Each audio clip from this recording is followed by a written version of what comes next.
The future active participle. This is going to be fun. But first, a little participle review. Participles are verbal adjectives. As such, they can take a direct object. As adjectives, they must agree in case, gender, and number with a noun, although we have also seen that adjectives can stand alone as substantives. Participles have tense, participles have voice. So far, we have met the present active participle, but there is no present passive. We have met the perfect passive participle for a regular verb. We have seen a perfect active participle, but only for a deponent verb. And we are about to meet the future active participle. There is also a future passive participle, which you have seen, but we won't learn until a little bit later on. So this is the one we're going to be concentrating on right now. A little bit more review. Present active participles, notice I'm underlining the NT, have an NT in every form except for the nominative singular, which ends in vowel and S, or two vowels and S. Reminder that the neuter accusative form will also be the same as the nominative form. And the nominative form is masculine, feminine, and neuter.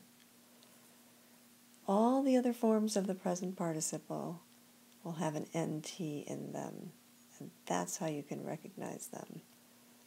Present participles also come into English. We have lots of English words that end in ENT, and some that end in ANT, and even some that end in IENT. So, regent in English ends up being a noun, but it comes directly from the Latin word regens regentis. It's the person ruling in the place of a monarch who is too young to rule. Again, translation of the present participle, ing, or in the genitive, of ing. So, audientis, of a listening one. More review. Perfect passive participles are formed from the fourth principal part or from the supine stem plus us, a, Translation, having been verbed, whatever the verb is. For deponent verbs, we call it a perfect active participle or a perfect deponent participle. The translation, having whatever. Just like right here, I already wrote it. Paratus aum, having been prepared. Secutus aum, having followed. And now meet the future active participle. This has no equivalent in English, but it's a cool form in Latin. So we're always looking for the supine stem, which will usually end in that consonant T, occasionally S. Supine stem, plus urus aum. So we're looking for that UR, as in the word future. Paraturus aum, auditurus aum, secuturus aum, laturus aum. Do you remember what verb laturus can come from? Ferro, ferretuli, latum. And there's the supine stem, lat. And how about futurus aum, which is the future participle from the verb sum. And now we're going to see how to translate. There is no English one-word form. We need to use a phrase, either about to whatever or going to whatever. So how cool is this?